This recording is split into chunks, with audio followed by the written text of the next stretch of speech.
Hi, Larry Kruger with another session of Pump the Brakes. I want to talk a little bit about a term called sandboxing.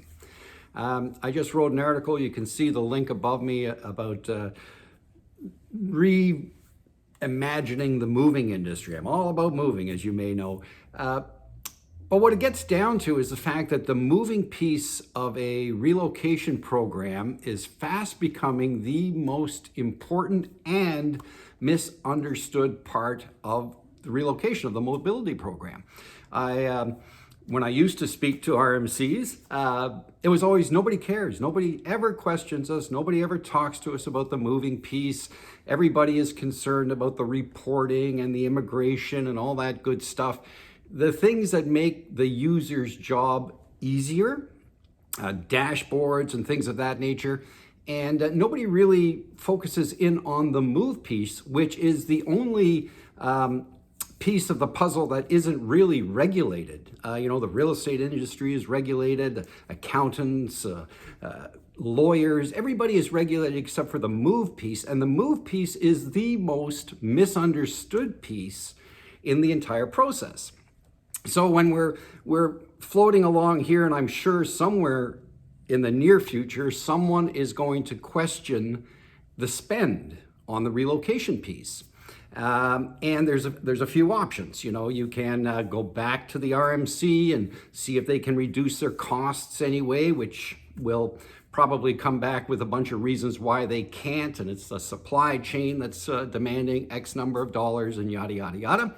You can do a benchmark, which is never understood. The fact that we're in a war for talent. You want to get one of the competitors in to tell you what the industry is doing so that you can all be equal in your fight for talent.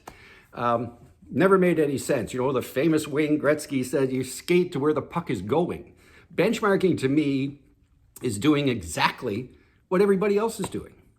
Or you can do what's referred to as sandboxing, to actually take a piece of the mobility process, and moving obviously would be the natural, bring it in-house and start exploring. If you were to speak to someone who's asking you what you're doing about the costs, and your response would be, we've sourced an independent consulting firm that's going to come in, pro bono, take a look at this one segment that we don't have a real handle on and see if we can tighten up the policy, or if in fact they have a better program than the one we're currently using. That, if I'm sitting at the proverbial table, would be music to my ears. Okay, we're attempting to take a piece of this, get a better handle on it, know where our money's going. Maybe there's a better way of doing it. And we're getting this all done free, no charge, and independently. And then once I get a handle on it, I'll know what we're spending and come back with some possible savings. When you're thinking about it, or when somebody asks you what you're doing about your program, think of me. Hug yourself a mover, pump the brakes, and think about it. Doing the same thing consistently is either just keeping up with the Joneses or, spinning your wheels. Give us a call, read the article. Adios. Goodbye.